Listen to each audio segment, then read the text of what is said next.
Welcome back to episode number 3 of the One More K podcast brought to you by Lecka Nutrition. My name is Marcus and I'm here, of course, with Ned Phillips. Good morning, Ned. Morning, Marcus. I have a statistic to lead us off this morning. We are on episode 3. Apparently, only 10% of podcasts make it to episode 20. So we are on our way. Currently, we are sadly in the 90% who haven't got there, but we will not, like an ultra, we will not give up. And episode 20 will just be a checkpoint 1 on our journey. And we will celebrate then. But for now, let's go back to work. Today, we have in store a few things. We have in store of course, quick update on the UTMB drama. It's nice to cover it from time to time. Then we're going to have a look into what athletes are earning in the US and also in Southeast Asia. We will review a wonderful documentary about trail running and backyard running. And of course, we have race recap corner and plus, who cannot wait for this, the Nets weekly drop on the end of the podcast.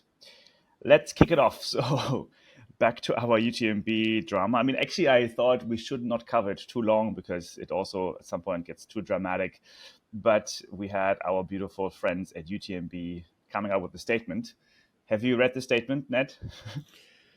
Well, I have because I suppose the question is, have the listeners? And I think I responded to you. It felt like UTMB telling off a couple of naughty school children who had done something slightly wrong, and they weren't telling them off too much, but they were telling them off a little bit.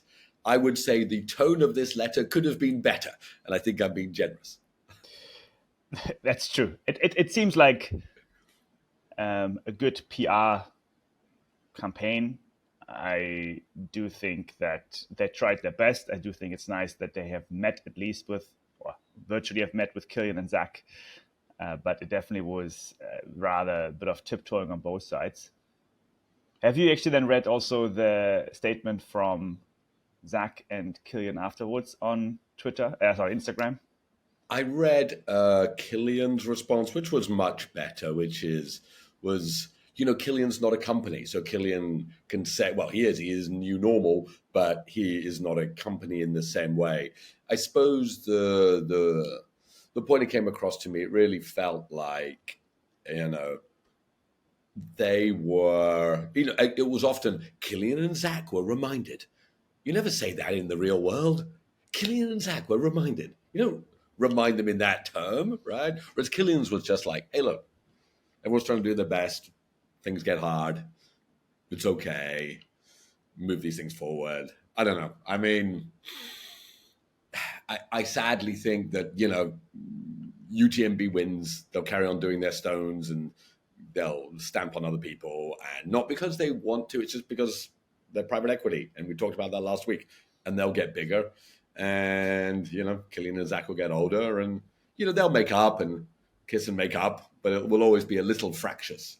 Yeah, I agree.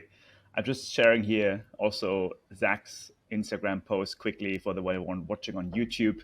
I did like the last part of his text, which was saying the next step is to take action. And Killian and I are not here only for conversation. We're here for change. UTMB has expressed to us that they are working for the good of the trail community. So yeah, it is about taking action. Right? And I think that's really what it's all about to see how this is going forward as it's evolving. But yeah, I feel like almost we should have every episode have a like UTMB drama corner now because it's like a soap opera. and like all soap operas, you need villains, you need heroes, you need plot. The real deciding point will be, of those top 15, how many don't turn up, right? And I think the little subtext to this, and we didn't really talk about it, if the listeners are familiar with Corinne Malcolm is Dylan Bowman's co-host on many things, and she was one of the live commentators, and she has been removed as a live commentator because she made some strong remarks back when Gary and the race and all of this kicked off. And to me, that's what happens on the day. So we don't have Corinne, we probably won't have Dylan, we don't have the top 15. Of course, more people will fill their shoes, and there's plenty of other people who will commentate. And we've discussed about this. But yeah, let's see what happens on the day. And, if I had to bet, would Killian or Zach run at UTMB ever again? I think they will. I think there'll be some meetings of the minds and people will hug and make up. But UTMB and Ironman will carry on doing their thing. Yeah, no, I agree. All right, let's move on from this topic. I think we have many more other things to discuss, including the first one. I think was interesting to see Iron Far publishing a post about how much does it cost to be a competitive trail runner. What was the takeaway on that article? While I'm going to put it on the screen again. Well, actually, was the really in-depth article about the costs and really getting into it. Gels, nutrition, flights, training camps, a huge amount. I think the takeaway is it's really hard to make money. I love this one. Yeah. Shoes, apparel, gear, how much it is. One piece of gear, 2 pieces of apparel, 4 pieces of running shoes. That's in essence what should be one of the cheapest sports on the planet. Yeah. You just open your door, put on some shoes and run. Look at that, 1,300 in energy gels. Yeah, just gels. Just assuming gels in that case. Yeah. 3,000. I mean, we can discuss this, but I think what you did, that's what I want to get into. Yeah. The GDP relative cost. Okay. So why don't you tell us about because I did then some work to compare it on a very high level, of course, with a runner based in Thailand or Vietnam. So I basically copied the costs of the US athlete from Iranfar. Thank you, Iranfar, for doing that. I really appreciate it. Just to take everyone through it who's not watching it on YouTube, Iranfar broke it down by non-race items. So we have shoes, gears, which is around $1,000 in US, running fuel, in this case only gel, around $1,400, run coaching, around $3,000, quite high number, I was surprised. Gym membership, which Ironfar also assumes you got to get as a runner, $870. And then they also have some membership fees with the community associations in US, around $166. So all in total, the non-race items are $6,500. That doesn't include anything with racing. And then the race items, they broke it down in saying, well, actually, they said the US athlete is competitive if he or she makes it into Western states. That's like the big assumption there. With Western States 100, the most iconic trail race in the US, endurance race in the US. So they say, how much does it cost for someone to get into it? So you have to have a ticket race. So you have to fly there, get the bib, get the car, accommodation. That's $1,500. You have to do a training race of 50K, roughly $250. Do a training camp. I also didn't know that people do a training camp for Western States, around $1,200. And then lastly, of course, the Western States race itself, $2,300. So all in total, just the racing part, again, is going to be $5,300. Combined, this would be like non-race item and race item would be $11,800 just for 1 year of leading up to Western States. This is the breakdown for the US athlete, taking it from Iranfar. A link in the show notes, of course. So I thought, how about a Vietnam athlete? And going back to the non-race items, you have the shoes, the gear, apparel, running fuel, run coaching. I was assuming a 20 to 30% discount for the local people here because of just, I think things are a bit cheaper here. So just assuming some discount there for the nutrition, the shoes. But there's also a wild guess. There's no data backing it up, just to generalize it a bit. So basically the non-race item cost sum up to around $4,000. So it's $2,500 less than in the US. And then I was thinking for a local regional athlete here, the dream, or I guess to be competitive, you got to go to UTMB in France, right? That's the number one thing to do. So there has to be a UTMB registration race, similar to the Western States one, where you have to, finish in a certain time, a certain position. I was assuming the race, for example, in Thailand, so it takes around $800 just to get here from Vietnam with flight, accommodation, again, car. You do a local race, which are usually quite cheap here. You can train anywhere in Vietnam with 50K races, $200. Then the big cost item, of course, is actually going to France, which includes the flight, accommodation, the food. We know that the French Alps are not the cheapest place of all. So around $3,000 just to go to France. And then I'm added also on some insurance and visa, which is for many athletes, by the way, quite difficult to get. It's not cheap to get to Europe for Schengen visa. So just to go to UTMB and including the registration, it's $4,200. Anyway, all of this leads up for the Vietnam athletes to around $8,300 a year. Yeah? So comparing it to US, it's 11,800. Vietnamese is 8,000. So roughly, what is it? $2,500 less.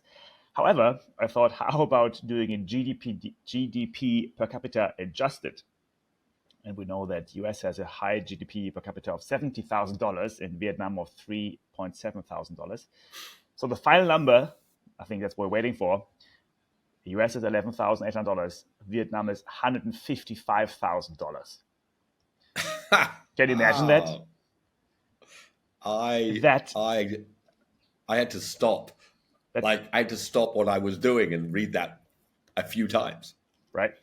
So 13 times more the Vietnam athlete has to pay for 1 year of UTMB racing, so to speak, compared to the US athlete. 13 times more.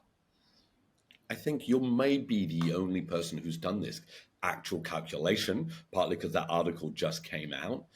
But this is so important. Like, I think we almost should go to I Run Far as a follow-up, because even though it is an American article, this is so interesting. Imagine you were told in America, yeah, you want to be a trail runner? The cost per year is $156,000 just to enter the race for some gears. Yeah. I mean, no one would do it. Yeah. I think that's really spots a highlight on what the sport is here in the Southeast Asia, who can really afford it, and how also support is very different. It is a very staggering number. How do we, so let's get into it. So you can't change the cost of UTMB. What we would know is, so for example, gear. I saw Decathlon, which is the big store, has trail running shoes. And in Singapore, they were $29. Now, are they as good as Hoka's? I'm going to say no. I mean, I'm not throwing any shade on Decathlon shoes, but at $29. But then again, who knows? So I actually heard they're pretty amazing. So just throwing it out there, I've heard, and I'm not paid by them or anything, and I don't know many who are sponsored by them. But I'm saying that the for entry level, the running shoes, they have done at least a very good job in improving the shoes. Yeah. Wow. Okay. So a Vietnam athlete could buy cheaper shoes, maybe not buy gels. I noticed you didn't say that they went to they had a gym membership. They don't go to Western states, but still, they need some gear and they have to go to UTMB. I wonder, how do we fix this? Because $156,000 on a GDP adjusted basis is too much. The biggest item in there is the UTMB trip itself, right? So Sure. Several thousands of dollars to register with a race in Thailand, and of course to go to France. So assuming they would not necessarily have that ambition and say, we want to stay within the region and maybe go to Hong Kong or Philippines, but then at the same time, they would not be able to compete with the best ones, which we know is in UTMB in France. How to fix it is, I think, one approach is to make sure the runners here in the region get better, races get better, and they can compete with each other in a more regional context. That will take time, and or invite more runners or get more runners from the West to come to the East to compete more, right? Because if you flip it on its head, of course, a US or European runner with a higher GDP per capita, and I'm not saying they're rich either. We also know that trail runners have a great lifestyle, and some of them are also not well earning. But I'm sure that if they come to Asia, they would be able to compete more with the people here. So leveling it out a bit. I mean, look, Zach lives in a van. So not because he likes that lifestyle, right? Apart from Killian, no one's making millions, or Courtney, they may be making millions. But I think you're right. Like, we need to get athletes from the West to come and see this reality, right? Now, maybe our numbers, if we should always be critical of numbers, maybe, you know, we're assuming a GDP of an average earner in Vietnam. Now, is a trail runner average? I'm going to say that a trail runner probably economically has had better chances. No one's trail running if you're struggling for life and job, right? Trail running is an absolute luxury. So I don't know what you feel about that, but I would challenge this point a bit, because I do think, I mean, the question is, yeah, a fair question. Who is a trail runner? Like, why are people doing this? And from the top of my head, I would say there are two types in the world, whether it's you call it the weird one. What was it? The Western educated. what? There's just Oh, some beautiful background animation in my video now. Anyway, who is a weird one again? You defined the weird one. Western industrialized, educated, rich democracies. Yeah, those types. So the ones who have nothing else to do in life than to explore themselves, and that can go via running, for example. The other one are I think, coming from the working class, the tough, the rough environment, who also want to just get out and thrive for something. Right? So I think those exist anywhere in the world, whether it's in US or whether it's in Southeast Asia or in True. Africa or in India. I'm sure this is the same. However, I do think here in this part of the world, there's a stronger percentage of people who, the very good ones, I know at least, come from more deprived backgrounds. Okay. I think that the more, apart from Singapore and Hong Kong, I think, looking at us, we of course have benefited from a good life. But in like emerging markets around us, the ones that are very good, I think they come from very humble beginnings and they're not weird. So, what we're saying is these athletes, their GDP is fair. It's $156,000. That number is the showstopper number, right? We need to somehow get iRunFar to think about this. And you know what we should do is, you know, I'm not anointing us as the guardians of trail running, but UTMB should have a sponsorship or a package to say, okay, no, they we're should have going a to bring scholarship. That's the word. That's Yeah. the word I was looking for. Yeah. We're going to bring one from Vietnam, or two athletes from Vietnam, two from Philippines, two from Africa. But in nations where the reality is it's $156,000 to come to our races, they have enough money to pay for flights, race entry. You know, if they want to make nice in the community now, instead of telling off Zach and Killian why they're naughty, they should say, here's what we're going to do. You know, if I was UTMB, I would replace the 15 with 15 up-and-comers, and UTMB pays for them. I like that. I mean, you look at elite universities in the West, whether it's in UK or whether it's in US, they always have 20% of the scholarships given out to people in need, whether it's from their own country or from other countries. And I think that's for sure a very good approach to level the playing field a bit and also allow new talents to come into the market, which usually then actually give more back to the community, essentially, because they're so grateful for what's happening. So, as you know, in my other life, Marcus, I'm a salesperson, as we have discussed and thought about. I believe the way that you do, nobody can buy something from you if they don't know that it exists. So, advertising and sales is the concept that if you want to advertise or sell something, you know, the basic task is just at least let people know that you have something. Yeah. Why don't I will do it. I will email UTMB with this idea. Doesn't mean that I can help them or do it. I'll say, hey guys, I have an idea for you. If they haven't thought about it, we can't criticize them for not doing it. Yeah. Now, it doesn't mean they will do it, but... And you know, my background is fundraising. So how I look at it is that UTMB should go to their sponsors, Hoka and I think the car brand Dacia, however you pronounce this one, and say, listen guys, we want you to sponsor the scholarship program, and it benefits you because you are actually getting access to talent as well, and early access. Right? So I'm sure that these larger brands, which I assume are more Western brands, would not mind having a peek into the future of trail running, which I do think is going to be a large part coming from Asia. And the sponsor could do it. That's a great thing. The sponsors can put up the money.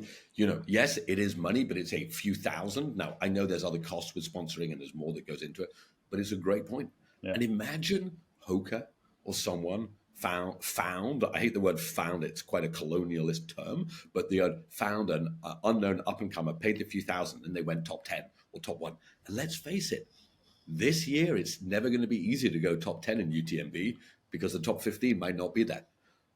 Yeah. So, okay, we will take it on ourselves to Perfect. email. I think the most likely response is they don't respond, not because they're unkind people, is that they get a lot of emails, but Well, you have to you send never the email. know. I mean, a fragile system is usually very responsive.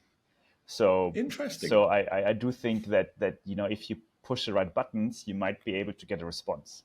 That's a great point. And, they did say in their email, we want to listen, we want to understand, we want to think about this. If So let's give them anything, something to think there about. is Kirill and Zach who put out an email. They have published their email, so you can also write them, and I'm sure they have direct access to UTMB. They do. I will email Zach and Killian as well. Perfect. Let's do it. Let's and do it. We will report Yes. what we're doing, and let's see. Because this number, this 156,000 number, it's not going to change. We can't change the GDP of Vietnam. No.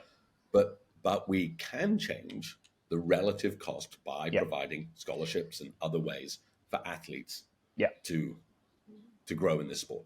Yeah. No, that's true. I think perfect. Ned, we're onto something here. Let's do it. Wonderful. Let's move on from that part to a film review. And you have pointed out this film to me a few days ago. I'm very grateful for that. I watched it. I had goosebumps most of the time. It was not another Christmas movie. It was, of course, a trail documentary. Ned, what is it?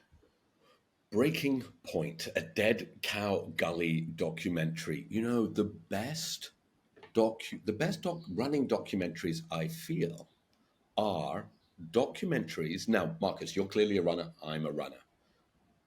The best ultra-run documentaries are documentaries that non-runners can watch. So the most famous documentary is the Barkley Marathon, the race that eats its young. It went on Netflix. It got millions of views. It was the one that introduced to the Barkley. And I showed it to my family, and I sent it to other people who are non-runners. They're like, that's amazing. Running films that are so running-centric, they're harder to watch. Of course, this is about backyard. This is about the world record has now been broken. It was a backyard race in Australia, which really followed 5 or 6 main characters on the way through. And there's no plot twist here. Everyone knows they broke the world record at 102 loops. But it was the initial part of the film focusing on a young man who was 16 with his dad doing 20-something loops, and the dad being proud of the son while the dad pressed on. It was a lady from New Zealand who's had a bit of a tumultuous life and was running. But the creme de la creme was Harvey Lewis, Sam Harvey, and Phil Gore, some of the greats, going at it. And while I always respect Harvey Lewis and Phil Gore, Sam Harvey. I mean, if you want to know if you put out all your effort in a race, what Sam Harvey? This dude, if you want to know if you've given your all, this dude gave his all, didn't he, Marcus? I feel like he basically lived and died and was reborn at the same time in one race. It's like it's like a massive Buddhist story of just being reborn. Fascinating. I mean, the film focused quite a bit on him, so I really appreciate the insights there. I have a few things I picked up from that film. Go for it. And I want to use it a bit to ask you some questions, because it's a lot about also backyard strategy and some other just general points. First one, there was a lady who did the tip to toe run in Australia, which I believe 150 marathons every day. And she, I would argue, has been very trained for a long distance. But she struggled with backyard. She only did 100K, I believe. So even you have done 150 marathons, backyard is a very different animal. Why do you think that is? You can't have a bad yard. So if you're listening, a yard is the word we use to describe the 1 hour time to do the 6.7K. So it's called a yard. The difference is when you're running a marathon every day, if you want to stop for 20 minutes to have a cup of tea or to fix something, you can. In backyards, you cannot. You cannot have it's a very different format. You know, if you're doing an ultra and it's 100K and you stop at a checkpoint and you really need some soup and you need to tape your blister and you just have some stuff to do, you can do that. Backyard, if you finished in 51 minutes, you have 9 minutes. That's it. And that's what messes with people's head. And I think that's what she couldn't handle. The reality that backyard is an exercise in time management.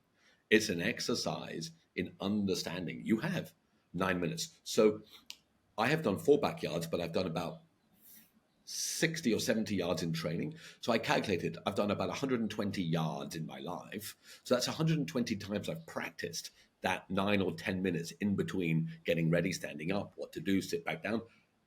It sounds silly, but it's hard. So that's what she didn't understand about the race. Fair enough. And then the other part was I saw that I think it was Phil Gore, the winner eventually. He had someone with him who hypnotized him. Wild. And so it seemed to me, if I got it right, that in those, 7, 10, 8 minutes of between the yards, he had some help, or outside help, I don't know, to make him asleep. And what I was like, wow, this is the first time I see this. So I really was really curious about that. Like how, like why, and then what do you think it does? We all know that ultra running is a mental game. So, it's going to surprise nobody to hear that, run with your body, but you really run with your mind. Again, in backyard, it's not a speed thing. It's about to keep going. I hadn't seen that before either, but it's well known. So when Harvey Lewis did the 107 yards at backyard in October, he said he didn't sleep for the first 3.5 days. Right. He couldn't get to sleep. Yeah. His brain wouldn't calm. Yeah. Now, if you don't sleep for 3.5 days, that's going to mess you up, right? That's going to, quite often when people are getting into the 100 yards, they go off course. So it's been at backyard in the World Championships, one guy called John Knoll finished on 99 loops. Of course, he wanted 100. Why did he not get? He just went off path in the forest. His brain was so scrambled, he started walking the wrong way. And when they found him, he was headed the wrong way. And he just couldn't figure out what was going on. And he just didn't make it back. So I think but you don't fall asleep immediately. So when you come back, it's very hard to calm your brain because you're thinking, oh, next loop, I'm tired, I've got to eat.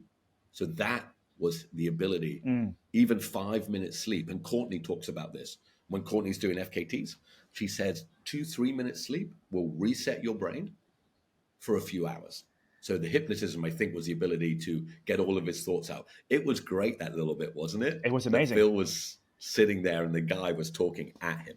It got me thinking, as usual, I'm a very curious person. So as we are now moving, humans are doing these extraordinary feats of long distance.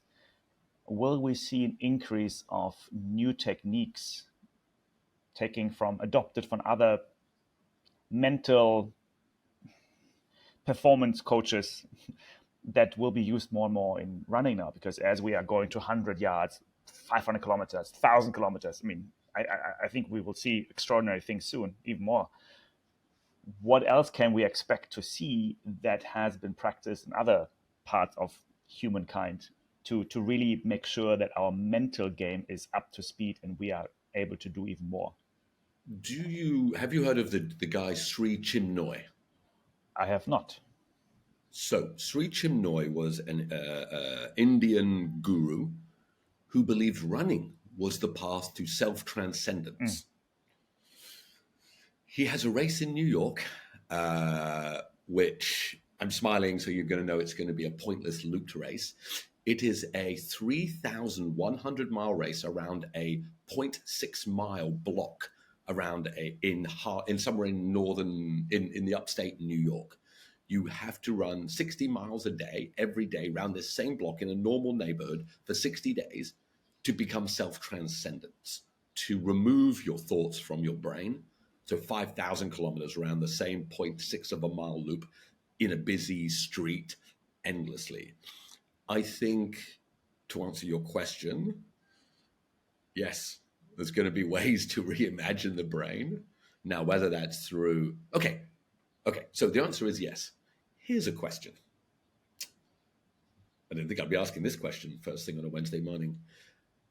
Psychedelics not that I take them and not that they're legal in the country that I live in, but would change your mind to think that you can keep doing things.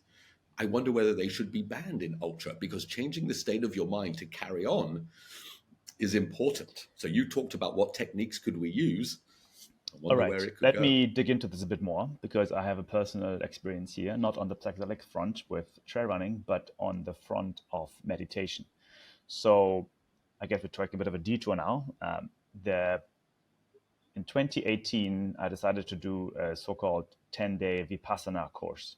10-day Vipassana, it's also called silent retreat. You spend pretty much all the time by yourself, 10 and a half hours a day, meditation, following a certain type of technique. Long story short, those 10 days were really important in my life and changed some inner flow inside me. This is for another podcast, I'm sure.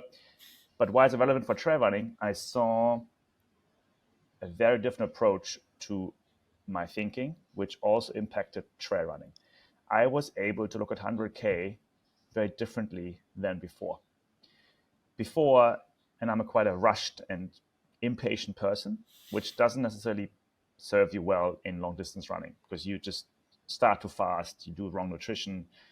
But having gone through a 10-day silent retreat resets many things. And one of the impacts is to say, 100K is 100K. It's just what it is. Let's get on with this. And from that point onward, I really looked at longer races. I really went into long distance training. It helped me so much about that. I also have tried psychedelics in a guided context, so not in a party context. Very important to point it out. I'm not entirely sure the impact there on trail running, to be honest with you, but I do think that meditation and having a calm mind really helped me. How hard was that 10 days? If I, on a scale for 1 to 10, probably the first 5 days were like a 9.5, and then it was 3 at the end of the last few days. Yeah. Wow. It is a bit like trail running, to be honest with you, where, the first 90K are painful as F, and then the last 10K are just pure bliss. So I think it's very similar. You need to cross that chasm and then get on with it. Yeah. And the mental capacity, in essence, it is hard to sit for 10 days because you get muscle soreness, but you were using your mind. Yeah. It's all about the same your mind. way that you did ultra. It's mind over body. That's one of the key phrases. And so, back to the kind of the film and what we were talking about earlier. I'm just very curious if we're seeing more of a merger of those different expertise. Yes. And I have not considered hypnosis really in my life, but having seen it, I'm like, maybe I can adopt something like this to for certain things in my working life balance and so on. So if you're following the front of UTMB, is Zach or Killian or Tom Evans going to stop for a quick hypnosis session at an aid station? Absolutely not, right? Because that is, we have now moved into the world where 100K is a speed effort, right? But where these longer, these 200-mile races, do I think in 200-mile, in FKTs, in backyards, in this long stuff, keeping your mind on track, whether that's hypnosis or something else, will that be a growing trend? Absolutely. Yeah. And then playing it even further, how will that knowledge benefit the broader human society? So I'm wondering if there's going to be more research now done in trail runners, like they maybe scan the brains, they maybe understand the physiology and mental capacity more, where they're going to do more clinical trials to say, hey, you're doing 101 yards, that's impressive. Can we scan your brain? What can we learn from you in order to help other humans with mental peace? Because I think we are in a bit of a mental health crisis in the world, and we need more understanding of how do we become more peaceful. And trail runners, endurance athletes have to be peaceful, otherwise you couldn't do these things. Now, we don't have time on today's show, but as a topic for another show, that thought, we don't know the answer to this question because trail running is in its first real generation of mass adoption. Will trail runners live longer? We don't know. I keep getting told, so I love my dad with all my heart, but whenever I do 100K, so I'm doing my 100K this Friday, he's like, oh, no, it's not good for you. But is it not good? My dad's a scientist and he's a very bright man. Is running 100K good for the longevity of your life? It's good for my soul. We love it. I'll keep doing it. But we won't know for 100 years. Will trail runners all live till we're over 100, right? We're all going to live forever because we found some peace in our minds and the peace in our bodies, physically and mentally. Or will we all die at 70 of an enlarged heart and keel over? I don't know the answer to that, but it is a deep topic about the capability of running long way to change your mental state. Last point from the film, which I also enjoyed, was I think it was Sam who clearly stated his goal of breaking the world record. And it was such a chilling moment for me that he articulated so well his goal initially. And I would even say visualized it, which brings me to the point of visualization. Something you and I have talked about. You actually taught me this a few years ago. And I wanted to pick your brain about this. Like, how important is visualization to you and how does it help you? It is, and I think the moment in the film when Sam said, and I assume that's his parents who were with him, giving him a hug there, he's like, I'll take him to the win. He knew Phil was going to win. And those last 5 loops, he must have visualized very hard, taking Phil to the win. He wasn't doing it for him. He was doing it for another guy. A guy, I'm going to assume he's not his best mate, but he became best mates after that. Whenever I run visualization, I find for me, I adore running and I am in the moment, but I think I visualize. So if it's racing, so this is going to sound really stupid to people, mate. If I raced Usain Bolt, I visualize I would win. Obviously I won't. Like it's not, and I'm not delusional totally, but part of the joy to me of doing hard things is visualizing amazing outcomes and trying to get there. So for me personally, that visualization is super important. Now, everyone's unique. Everyone does it in different ways. But, I come from Britain. And in Britain, people are always told, oh, I can't do that. No. Oh, no, not me. This is very humble. No, I can't do it. Oh, I didn't know, And I'm not saying walk around beating your chest and be like, oh, I'm a hero. For me, if you're doing a long race, don't, and I've ranted about this before, don't say, oh, why me and I can't do this. Believe you can do it. If you don't, it's okay. But visualize strongly. When do you do it? Most of the way, which is crazy. You mean in race or just when I'm going for a long run? In general, like do you do it a night before, a minute before? When do you start the process of visualization? I do it a lot when I'm running. When I visualize about running, I do it a lot. If it's a race, I do it on runs before the race. So when I'm training, so when I did Ironman, I would always be thinking, right, I'm in Kona now, I'm on Alihi Drive, or I'm swimming. So most of my visualization was within training, because when I'm doing other things in life, I try to be present in those moments in life. I'm not very good at it always. If I'm watching Netflix, I try to watch Netflix. If I'm, having dinner with my wife, I try to have dinner with my wife. But when I'm out training, I'll listen to podcasts, but I also think, particularly if I'm training for a race, like I'm doing my 100K this Friday. I know I said I do it last Friday, but I'm doing this Friday. And I did a 40K run this weekend. And I was thinking quite a lot about that. Okay, yeah. And what I was thinking about, I was visualizing not stopping. I mean, whenever I take a drink, it takes me 5 minutes to go into 7-Eleven. I was visualizing taking 3 minutes. Because if I can save 2 minutes at every 7-Eleven stop, and there's 5 of them, there's 10 minutes. So I visualize while I train. Right. Okay, interesting. But I'm going to say this. I've got to get Sam Harvey on the show. Now, one thing I will tell you, we do not swear so far on this show. Doesn't mean I love swearing, but it just maybe changes the Apple thing. If we're getting Sam Harvey on, he's dropping some F-bombs. I've heard him interviewed. That dude sounds like a character. He is. He does. No, I think that was, besides, of course, a great documentary, was a lot of little snippets here and there I picked up to really learn also from those guys. I mean, of course, beautiful nature shots, beautiful Australian nature shots, and some very good personal stories, but also it's good to learn. So we're trying to review a documentary now and then. So if any one of you listeners have any documentary you want to point out, please share them with us. We will make sure to spread them with the world, as this is a growing industry.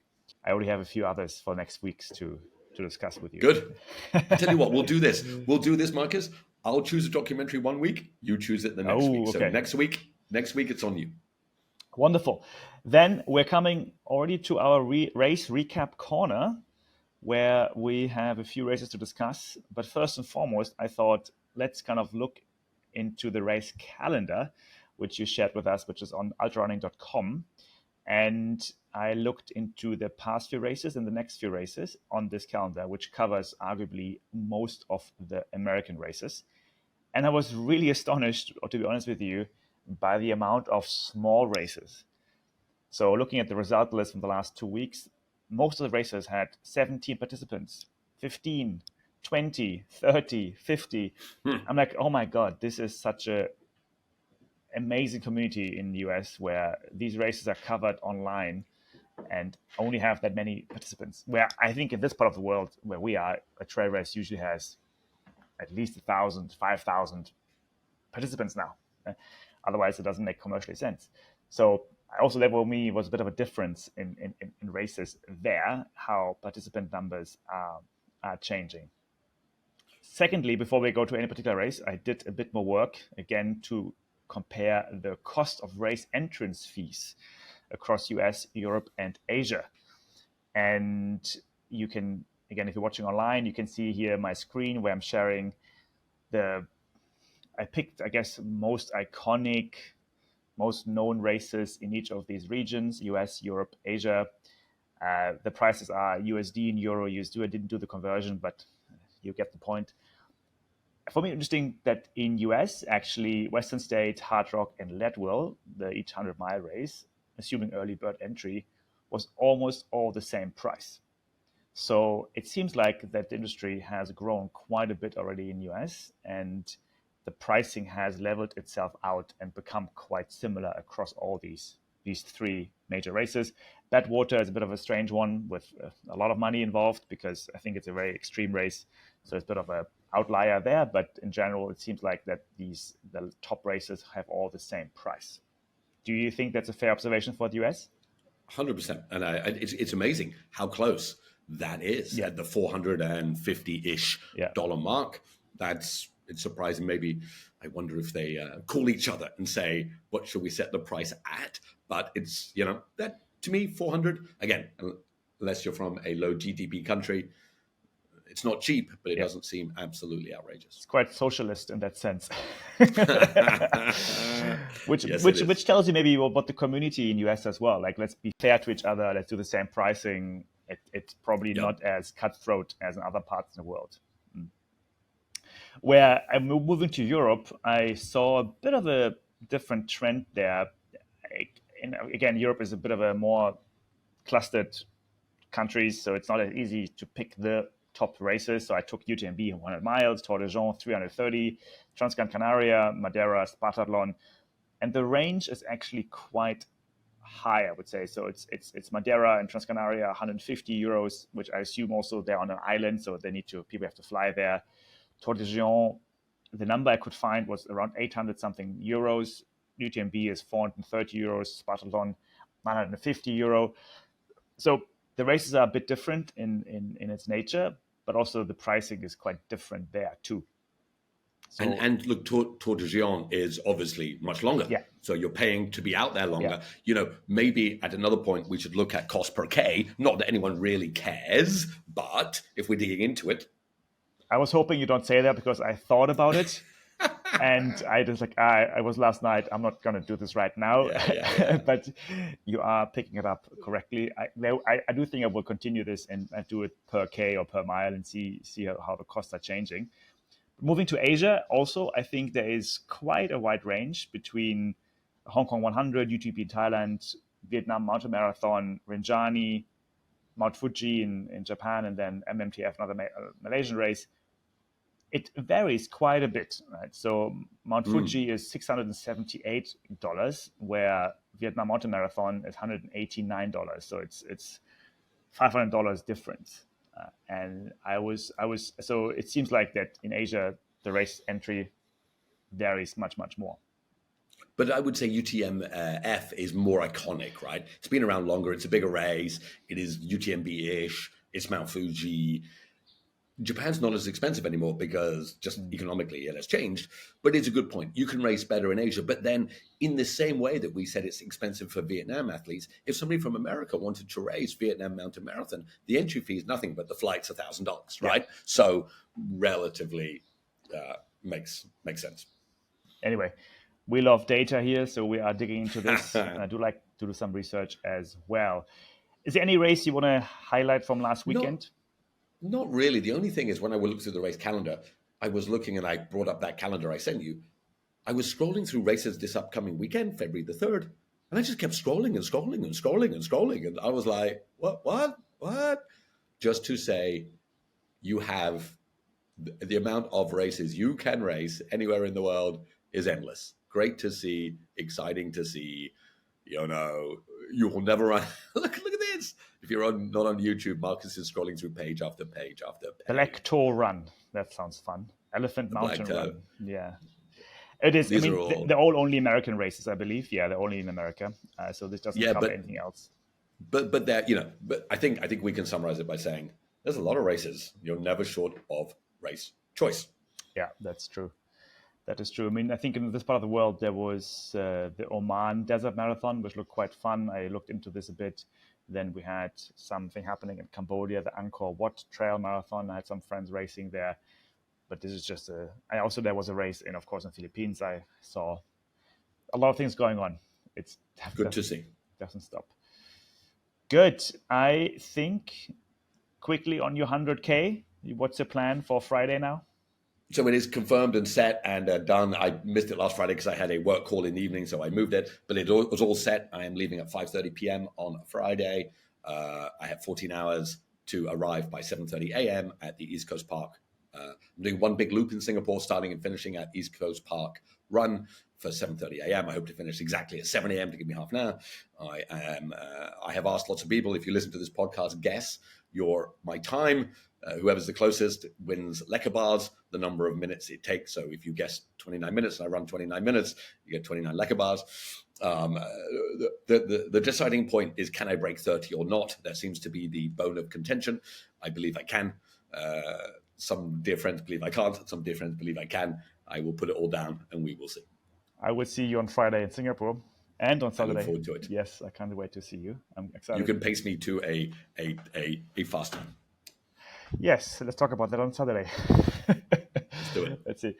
Wonderful. Now we come to the last part, which I'm always looking forward to. It is Ned's weekly drop. Take it away, Ned. Inspired by a 6-hour run in the pouring, tropical, lovely rain. The rain. Really? It's wet? Wait, what? Let's stay in bed. That's way more fun, right? Can you imagine? 5 a.m., alarm, let's go. Ha, no way. It's raining hard. No one else is out. F that. Turnover. Warm, easy, snuggling. Yay. Let's do that every day. You will be pleased with that. That's what almost everyone does. So you are normal. But maybe. Turn off the alarm quickly. Don't wake your partner. Tiptoe downstairs. Raining harder. Gear on. Coffee. Scroll phone. Vaseline up for the long effort. Headphones in. Shoes on. Watch clicked. Door open. LFG. Dark. Shivery. So beautiful. No one there. They are normal. They are in bed. But you know, YOLO, right? Start to get into your groove. A couple of miles in, the eyes. You see an animal in the bush. It's like, really? A dumbass human in the dark rain? Don't see many of those. It nods in respect. You nod back. We're all the same. They run off, you run on.